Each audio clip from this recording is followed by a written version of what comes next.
Hola, amigos. About 4 years ago, I got a message from a designer in Colombia who said she'd like to work with Startup CPG to build her reputation in the US. I couldn't believe how affordable her pricing was, and the quality looked top-notch. I started work with them for Startup CPG and then a bunch of my other CPG projects as well. Fast forward to today, they are the most beloved agency in our Startup CPG community. They've got dozens of happy customers like Prickly and so many more.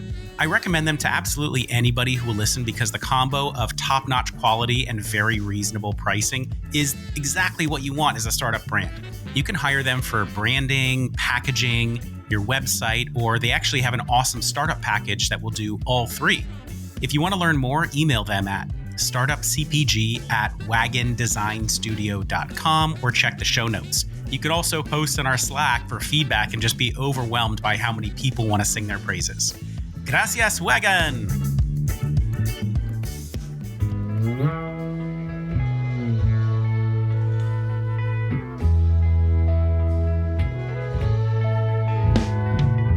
Because we haven't come from the CPG background or food world, we did things that other people maybe wouldn't have done to begin with, like manufacturing your own food or shipping frozen food at all. Is just not really a thing that normally happens. But for us, we're like, yeah, I don't know, why not? Okay, we've encountered a roadblock. How do we uncover this? How do we unblock it?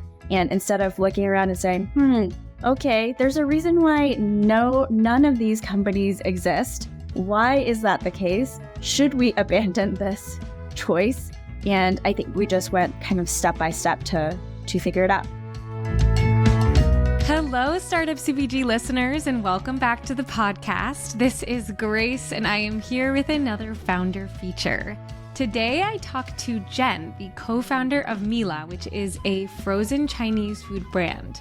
As you'll hear in the episode, I am kind of a lot obsessed with MìLà's frozen soup dumplings. They are so delicious, but Jen also has so much to offer listeners from an operational standpoint. We cover everything from navigating frozen logistics to how to have conversations with investors and so much more. I hope you enjoy the episode, and as always, let me know what you think. Hello, listeners, and welcome back to the Startup CPG podcast. This is Grace, and today I'm so excited to be joined by Jen, the co-founder of MìLà, which is a restaurant-at-home Chinese food brand. I personally have tried their pork soup dumplings and the pork shrimp dumplings, I believe you have as well. And they are so good. We had friends over and everybody inhaled them within minutes. And my cat was then also like going into the steamer basket trying to see if there were any leftovers. So all in all, the soup dumplings were a huge hit. But Jen, welcome to the show. I'd love for you just to introduce yourself and MìLà to our listeners. Perfect. Thank you so much for having me on here. So my name is Jen. I'm one of the co-founders, and we started MìLà about 4 years ago in 2020 during the pandemic. So we actually started as a restaurant, October 2018, and we served this specialty street food item called a Sinjin bao, which is a pan-fried soup bao. It's delicious. And we really couldn't find a good version of it in the US, which is why we wanted to open the restaurant and just eat it ourselves. That was the only motivation when we had started this whole thing. And then during COVID, we had shut down the restaurant for a few weeks, regrouped on what we could potentially do. And we started to make these soup dumplings, froze it, and we literally sent out Google Forms and PayPal links for anyone who potentially might want to try. And it started from there. And from the get-go, we saw really great demand and a lot of people telling their friends, requesting from further and away. And so by the end of 2020, we were nationwide D2C for frozen soup dumplings. And that's kind of how we got started. Wow, that is quite a turnaround, though. You know, you only shut the restaurant for a couple weeks and then you're now doing a DTC operation. So what was that process like of going from cooking in a restaurant to then, you know, a mere few months later, you're shipping nationwide? How did you guys sort of corral the forces to get that in order? I think COVID was good and bad. Bad in the sense of what everyone knows, and good in the sense that there were lots of empty spaces for us to unofficially occupy. So essentially, we started to make it in the back of the kitchen, and then we spilled out to the side. And then there was like another central kitchen that had been closed in a mall that had a food court. And they allowed us to go in there for a few months as well to make it. So we were just kind of like taking whatever we could get and making it out of the back of whichever areas to fulfill demand. And we actually eventually moved into our first factory July 2021. So that's when we started to set up like our official formal production line and team and all of that. Yeah, totally. And, it sounds like you guys are pretty scrappy at first, but it also sounds like a very common story of every other CPG business and founder I've ever talked to, where you take what you can get and then all of a sudden you're like, oh, I'm a fully fledged business and we have our own facility. So when you guys decided to really take this pivot into frozen soup dumplings and the frozen products, I know you have other products in your line now as well. How did you go about developing the recipes and also specifically developing the recipes to be frozen, right? Not to be served at your restaurant, for example, where people can get it fresh right there. How did you develop it specifically for this DTC shipping operation? Yeah, so the first item that I mentioned we served in our restaurant is a cousin of the soup dumpling. So Okay. a lot of the fundamentals are still there in terms of dough, the filling, the seasoning. I think taste-wise, they taste very different as an end product, but a lot of those fundamentals we were able to at least apply. And for that first product, we had sent our chef, who actually used to be a project manager at Microsoft. He kind of took the leap with us, and we sent him to China for a few months, and he was just tasting this every single day and working in kitchens that we could also find for him to go learn from and be mentored in. And we did not book a return flight. After a few months, he said, I think I've got it. And he had come back. We tasted it. We're like, okay, I think we're in business. So at that point, we hadn't contemplated soup dumplings, but he had many of them while he was in Shanghai. And so we were able to take that base formula and start to transform it. And kind of like what you alluded to, the frozen piece was the hardest to get right, where we really needed to get the dough correct and make sure that it was thin enough that it felt like a true soup dumpling, but also did not crack during freezing, which happens a lot for frozen dumplings or frozen soup dumplings before that point. And so we just tried a lot of different recipes to try to get that right and strike that balance of the thinness plus no cracking or leaking of the soup when you actually have it at home. And I think for us, it was just a bar of, would we eat it? Would our parents eat it? Would our grandparents eat it? And if we put it in front of them, did they feel like this was a true soup dumpling? And that's kind of how we tested it.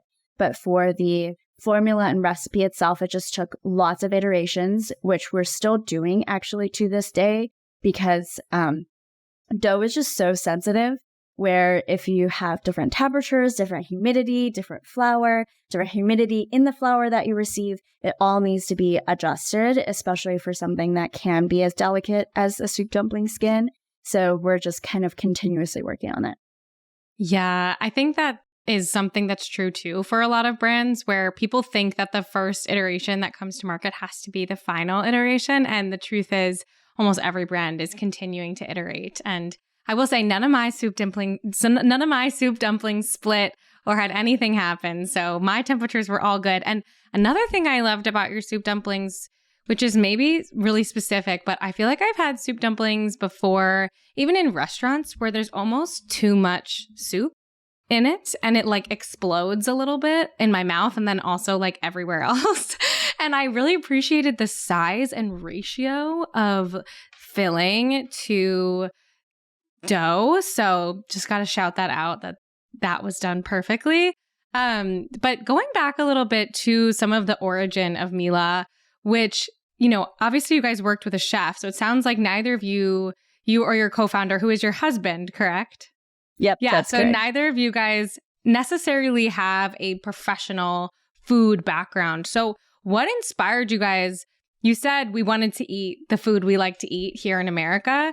What sort of inspired you and also emboldened you to take this leap into not only the culinary world, but also the CPG world? Yeah. So at the time that we started to think about the restaurant, I think Caleb, my now husband, boyfriend at the time, we had been dating maybe a year. So that's also pretty risky for a couple to like make an investment together, start a business together. Definitely. And I came from a health tech background and he was in finance at the time. So I think for both of us, it was just a really amazing creative outlet and just a way for us to understand ourselves as well. Like, what are we good at? What do we truly enjoy? What can we accomplish? And that felt like such a little oasis outside of our kind of corporate jobs where you've already selected a career path and you've been at it for a really long time and haven't really deviated. So I think there was some, personal appeal in starting a business in that way together. And then I actually always thought that I would be in healthcare this whole time. And when we started to work on this during COVID, I think there were so many operational problems that we had to solve for and so many things that we uncovered about the food space and specifically about Chinese food, frozen Chinese food, that it just felt like there were so many interesting problems to solve and so many intellectual problems to work on together that it was like, okay, maybe healthcare isn't the one thing that I could be interested in. It's agnostic to that. It's more about how do you apply problem solving? How do you work through some of these problems and think through from a first principle standpoint?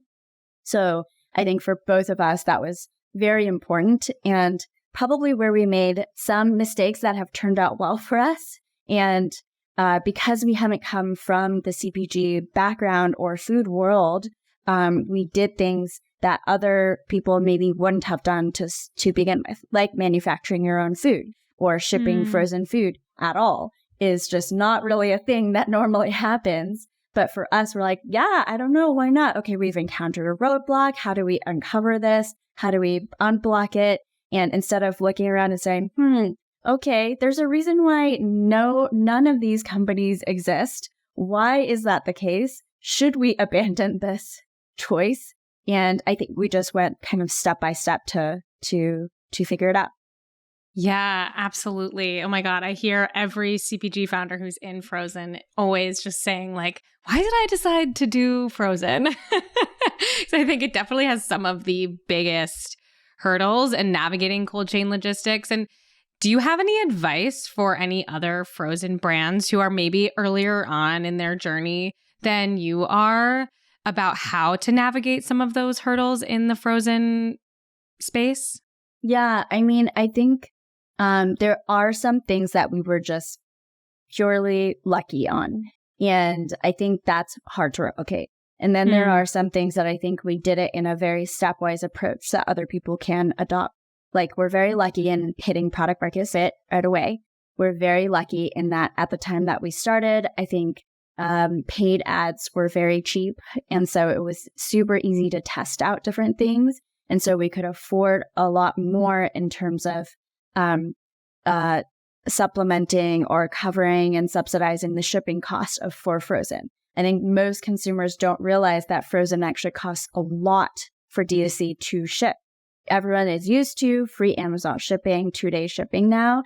And, like the average box before we had gotten started was like $70 to do frozen shipping. Because you have the styrofoam, you have the box, you have the dry ice, you have the air shipping, like it just gets incredibly expensive.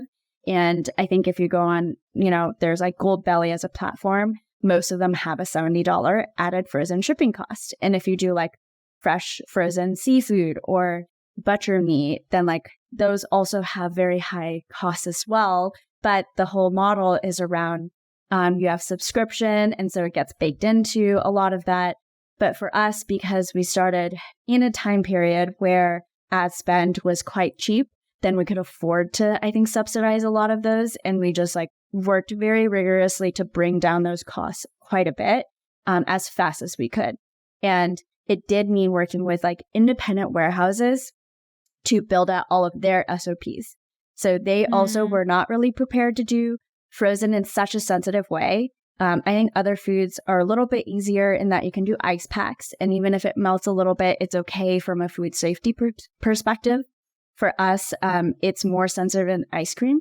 So it cannot melt at all during any single leg of the transit.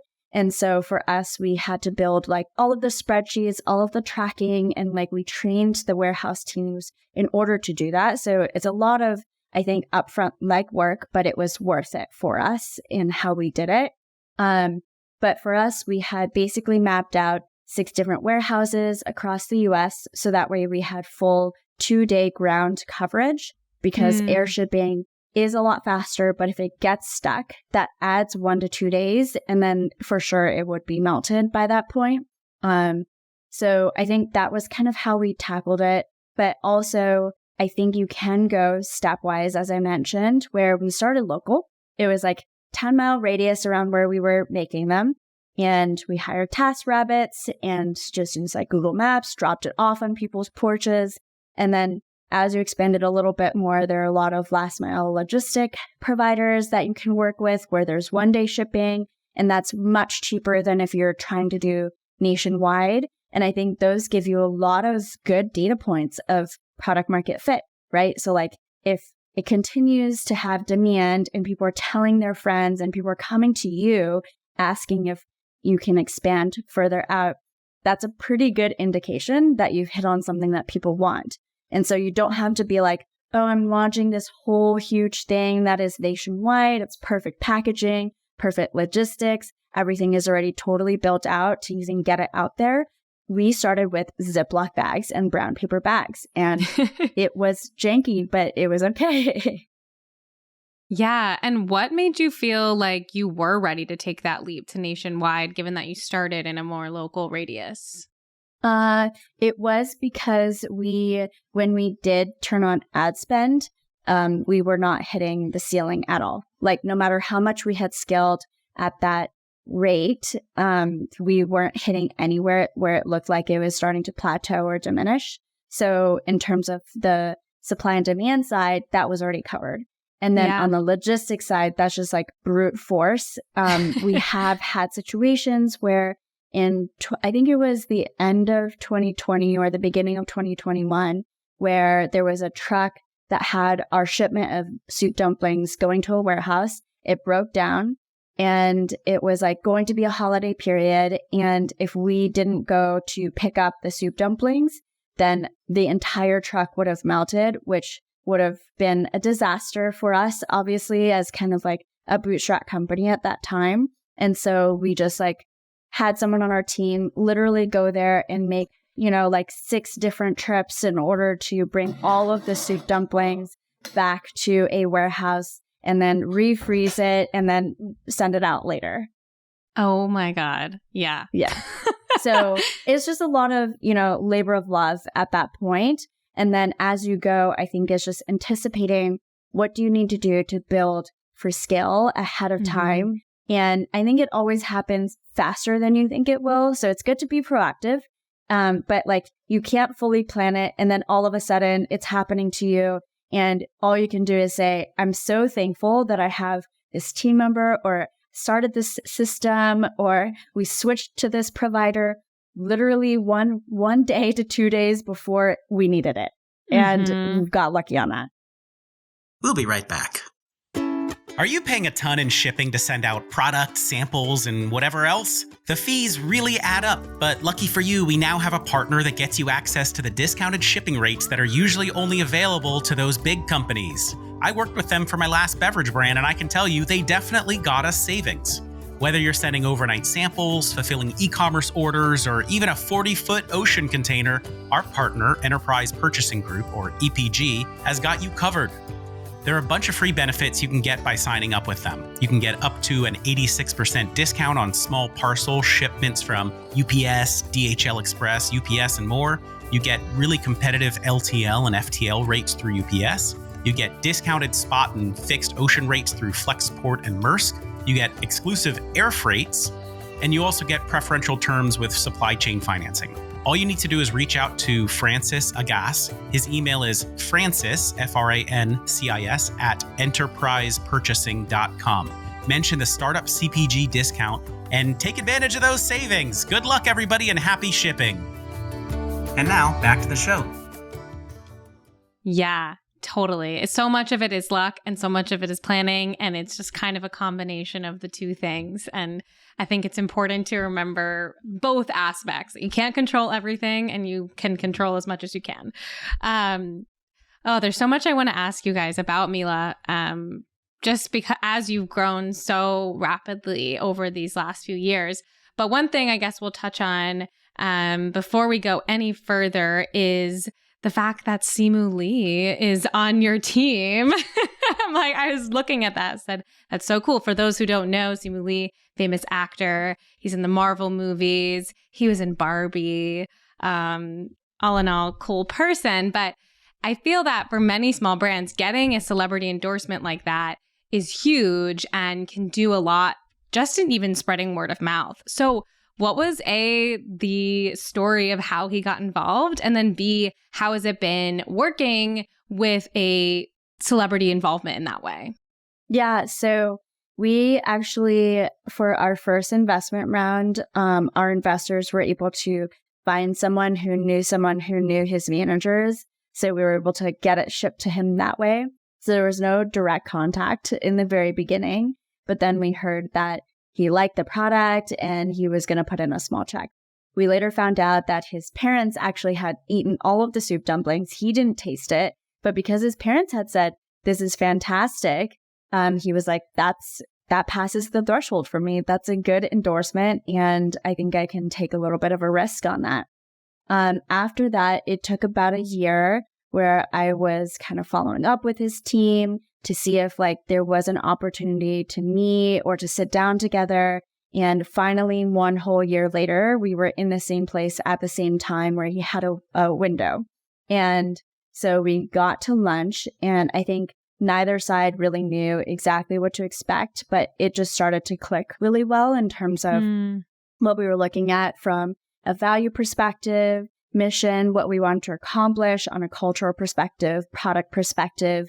And he asked a lot of questions about the business and whatnot. So it wasn't as surface level, I guess, as let's just do a brand ambassadorship or let's do a commercial together, which would have been happy with that as well. But it just kind of naturally led there very quickly on what we could do in a deeper way.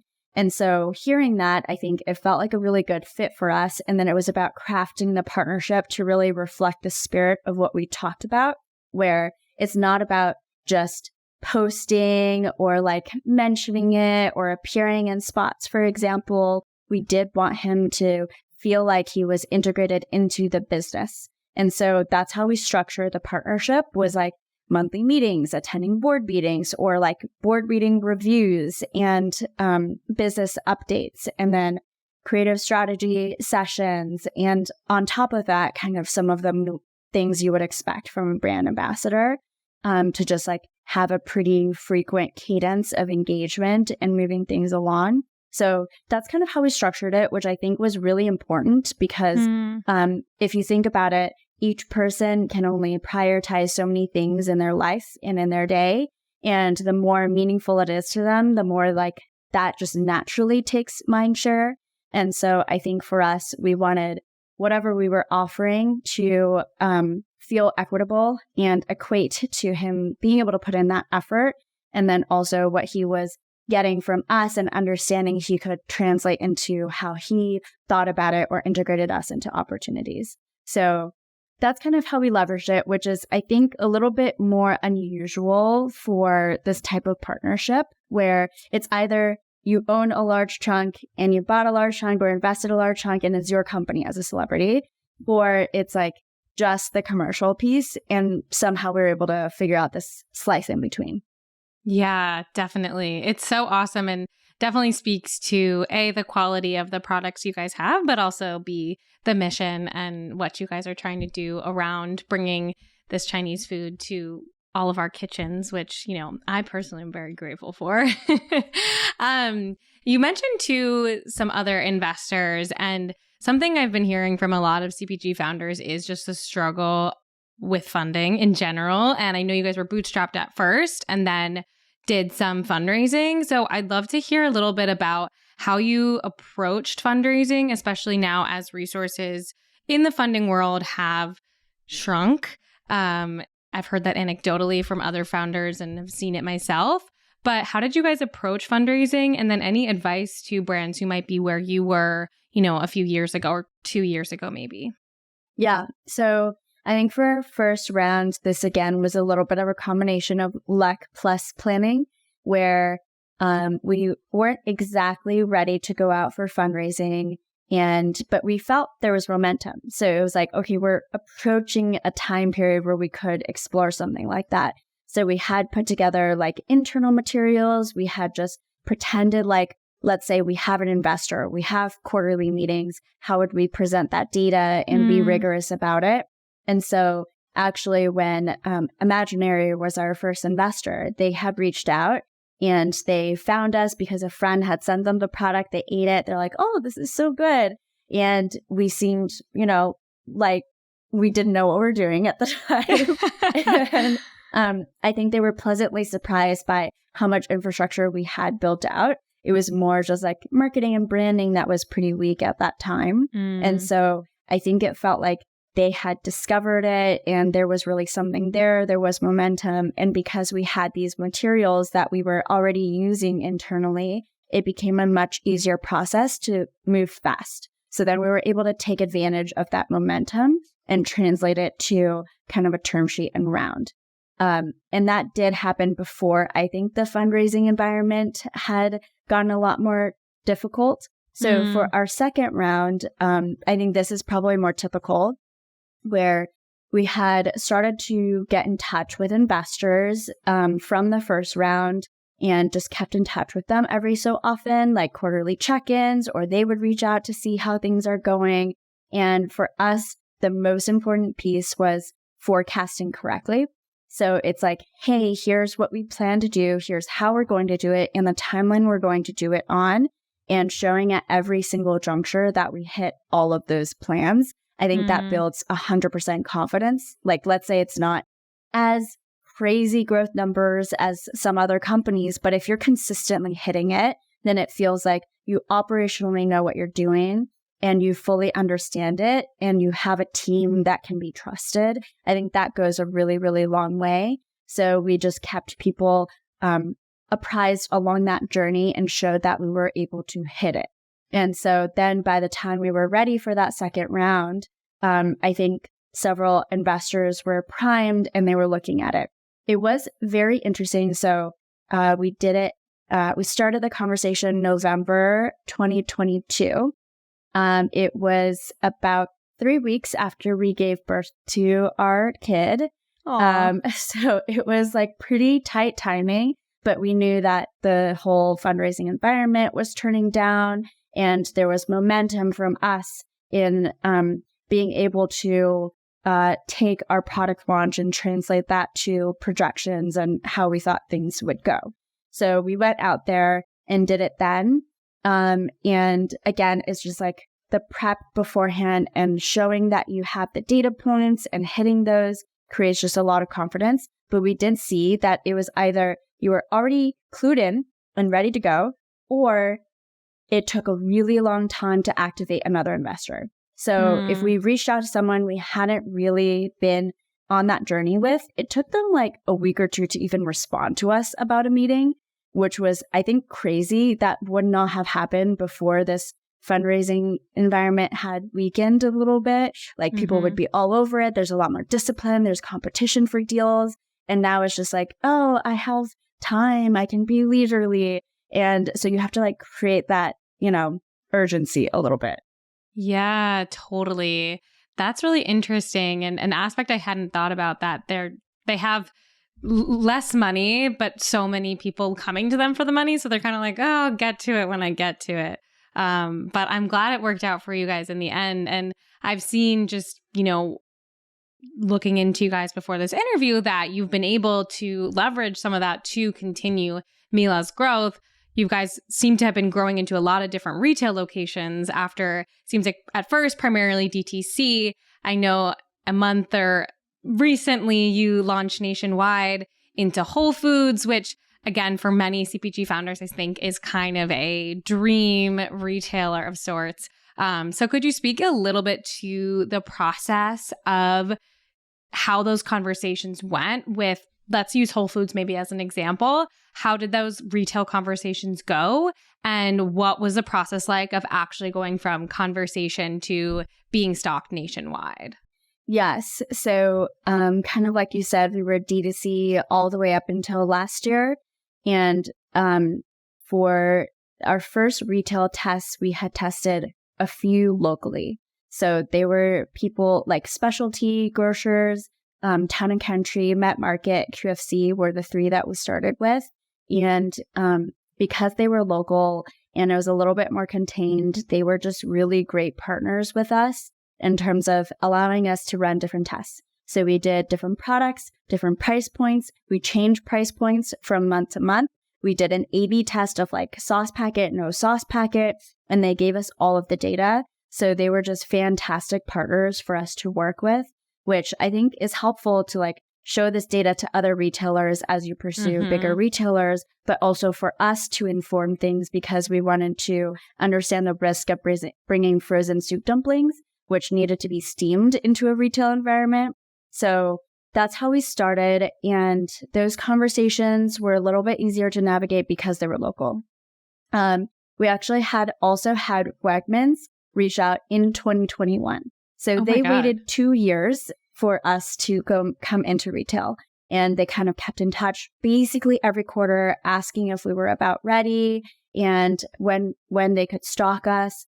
And that was, really positive for us, but also a balancing act where it's like, okay, are you the first retailer? How fast do we commit to it? They also tend to like to do private label. So how does that happen in conjunction with our branded piece? So Wegmans is obviously really great because it's a leading indicator for how they'll do, you can do in specialty and natural. So that's great. And they share a lot of data as well. So that's kind of our first set that we had tested with.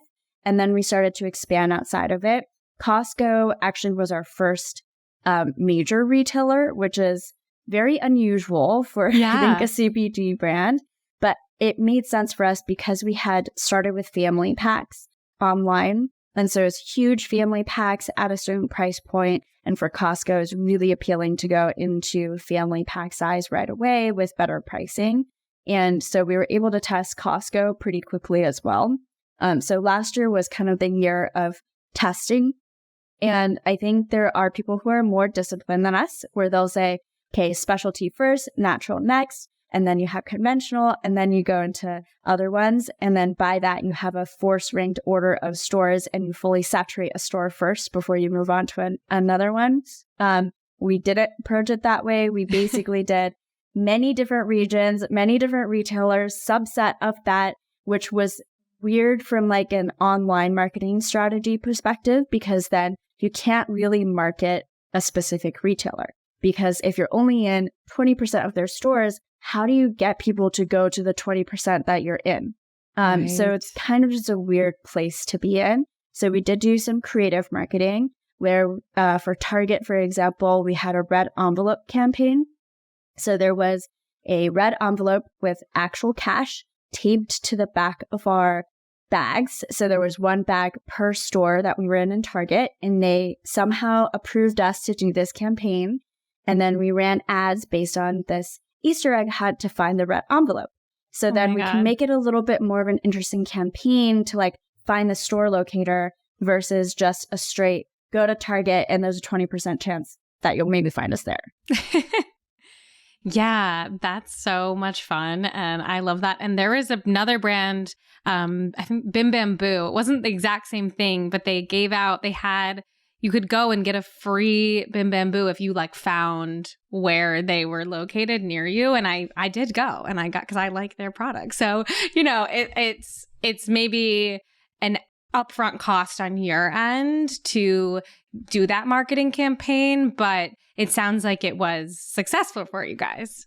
Yes. Our team hates it when I'm like, guys, I have an idea. It's like, it sounds so simple to just have this envelope on the back of a bag, but then you have to figure out, waterproofing because it's in a freezer door, tape that actually sticks to the back of bags already in the freezer itself and doesn't come out, and then sealing it properly because it is in a food freezer as well, and then having specific people go into the stores to put it on the back of those because you can only have one per store. So yeah, it was a heavy lift. Hopefully it was worth it. Yeah, right. Jury's still out. So did you then, you started to expand into these other retailers, into Costco, into Target, these things. Did you then take that data and bring it to Whole Foods, or did Whole Foods approach you? And how did those conversations go? Yeah, so for Whole Foods specifically, I think a lot of these conversations are a 1-year lead time. And so for Whole Foods, similar kind of thing where they were actually interested, but they had already started to bring in other people into that exact same set as us right before. And so when they had the conversation with us, I think they had just done their reset, and the other product was in there for 1 month. And so we had to wait another 11 months for them to bring us in again, even though they were interested. So we were able to show them the data. And then it was about selecting, like how many, what does the shelf presence look like? Which SKUs are you putting in there? What is the pricing? And so I think that was really just a very long wait. But yes, I think for all of these retailers, it's just really good when you have data to bring to them of here's the velocity per SKU, and here's the dollars per SKU, and then also here's the average across your entire set, and then here's how you can keep growing that portfolio, and that's the most compelling message. I think for us, on top of that, we were able to take our D2C numbers and show them, hey, here are the number of impressions that we generate for our ads, and here's how you're driving brand awareness, like that you're tapping into right from the get-go. We'll be right back. Hello, everybody. I am so excited to announce that Startup CPG finally has an official Amazon agency partner. I know a lot of you are looking to Amazon as a great growth channel for this year and beyond, and Daybreak is the best agency that I've come across that will work with emerging brands. They have a really affordable retainer structure. It's a lot less than you'll find with other agencies that might charge you upwards of $5,000 a month, which is crazy. Based on recommendations from this community, I actually worked with Leon for my own brand and had an amazing experience. The sales grew very quickly. We started ranking really high on organic search results and really just capturing search terms in the category. I think he is an amazing fit for brands in this community, and I highly recommend reaching out to him for a chat. You can reach out to him at leon@daybreak.agency. That's LEON at Daybreak, DAYBREAK.agency. Make sure you mention us at Startup CPG so that you can get $600 of free design credits if you end up working with them. Good luck. And now back to the show. Yeah, that makes a lot of sense, being able to show both things and sort of having already established yourself in the DTC world to say, hey, there are consumers who are out there ordering this and want this, and why don't you make it easier for them to just go to the store instead of ordering it online? So thinking more broadly about the future of MìLà, I know you guys have other products besides the soup dumplings, and I'd love to hear about those other products, but also what's coming down the pipeline for MìLà. Are there any other developments, any other expansions that you're allowed to share yet? But yeah, what's coming up for MìLà? Yeah, so we had soup dumplings to start with, and then we have a noodle line. So we're still looking at that noodle line and extending it a little bit. Later this year, in a couple of months, we will have dumplings as well. So non-soup dumpling, just like pasticker dumplings. And we have a couple of twists on the flavors. So I think that'll be really fun for our launches. And then in retailers, we have a couple of big launches coming up in September. So September is a big month for us. Oh my God. Well, perfect. Because I think this podcast will probably come out in early September or the end of August. So everybody can hopefully find out very, very soon, or if they haven't already, all of the launches that are coming from you guys. But my final question, and I always ask this of pretty much every founder, because I think it helps to hear that everybody struggles in one way or another, and no brand has had some, everything's gone perfectly every single time. So what has been one of the biggest challenges since founding MìLà? And this could be on a personal level as a founder, or it could be on a business level, an operations side. But what's one of the biggest challenges, and how did you overcome it? Or how are you still trying to overcome it today? Yeah, I think from a business perspective, it's less about one single challenge, and it's more that it's continuous challenges that you're navigating kind of nonstop. So you get through a hurdle, and then the next month there's another hurdle. And I think that is the fun in it, but it's also challenging. But probably the biggest amplitudinal challenge recently is that we moved into our second facility, and it's 8x bigger than our last facility. Wow. So it was a pretty big change.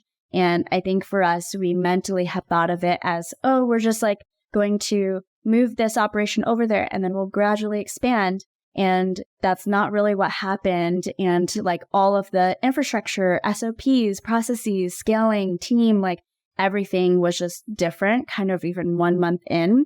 And we hadn't really anticipated that necessarily because we thought it would be just a simple kind of move over.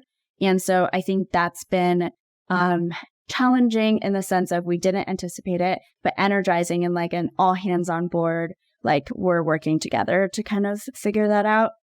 On a personal level, I think especially because my co-founder and I, are married and we have a kid together, I think the boundaries are really hard where work just bleeds into every aspect of life 100% of the time.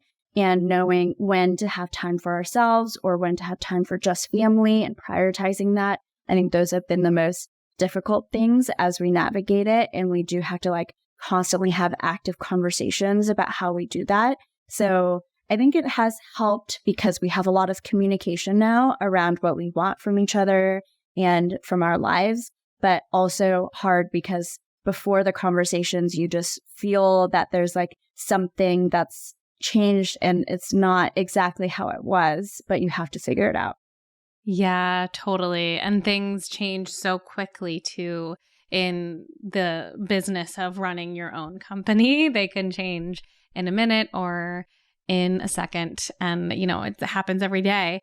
Has your child, are they old enough yet to try soup dumplings? Yeah. He's almost 2 and he does like soup dumplings. I love it. That's so cute. I'm sure a small 2-year-old eating soup dumplings is incredibly adorable. But last question. I know I said the last question was the last question, but this is a quick one, which is just that where can people learn more about MìLà and follow along to hear about all your exciting launches coming up this fall?